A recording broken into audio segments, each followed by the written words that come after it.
Hello, friends. This is Dave Hurwitz, executive editor at ClassicsToday.com, here with CD Collectibles to make your friends jealous.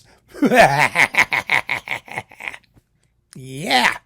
Now, if you've been following random reviews from the Overflow Room, you will note that over the past week or so, we've been doing Bernard Herrmann. Lots of Bernard Herrmann. Oh my God, was he a wonderful composer. Really one of the great geniuses in his medium of film music. And for Herrmann aficionados and collectors of film music generally, if you really want to make your friends jealous, well, it's impossible because this set is no longer available. But what the heck? Here it was. Bernard Herrmann at Fox. This is an amazing 1,000 copy limited edition produced by Nick Redman and Robert Townsend, the geniuses of film music production. And this contains all of Herrmann's film scores for 20th Century Fox. And oh, there are some gems, some amazing things. First of all, it's a beautiful package that's gorgeously put together here with a big hardcover booklet and individual CD jewel cases. The label was Vere's Saraband, which of course is now Concord Music or something like that, right? Wasn't it Vere's Saraband? It's hard to say because it's tiny. Yes, it is. Of course it was. And here we go. You ready for this list of stuff? The dates range from 1943 to 1962. These are all original soundtrack recordings. So the sonics vary. But the historical significance is non-pareil, right? We begin with Jane Eyre. Oh, I love Jane Eyre. Jane Eyre is wonderful. Although the crazy wife in the attic's name wasn't Gertrude. It was like Bertha or Edith or something. I don't know. You told me. I read the book when I was in high school. All I ever know is that she was nuts. And the movie was fun to watch, too. Then Hangover Square, that's 1945. Jane Eyre was 1943. Anna and the King of Siam, 1936.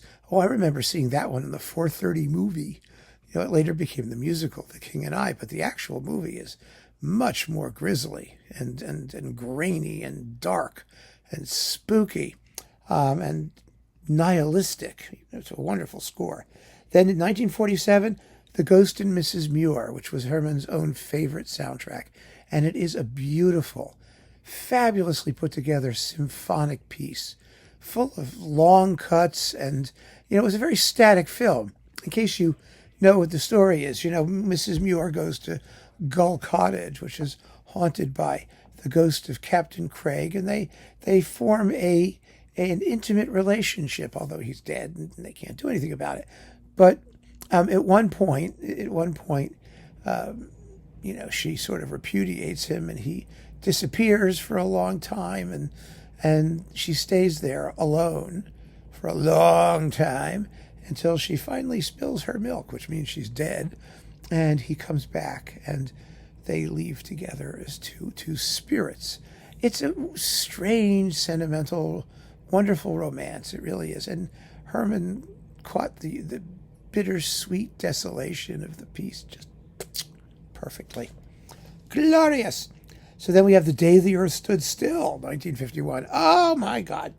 The most amazing science fiction film of its epoch and one of the great science fiction scores of all time. You've got the creepy robot, you've got the spaceship, you've got, all kinds of, the bad guys who are, of course, American government officials. And, it's beyond fun. So then there's Five Fingers and The Snows of Kilimanjaro, both from 1952. White Witch Doctor, Beneath the 12-Mile Reef, which is one of the highlights of that Charles Gerhardt, Bernard Herrmann Citizen Kane disc. It's scored for like 12 harps, and, it's just an organ for the octopus and all kinds of cool stuff. And then we've got King of the Khyber Rifles, Garden of Evil, The Egyptian, which was a co-commission with Alfred Newman.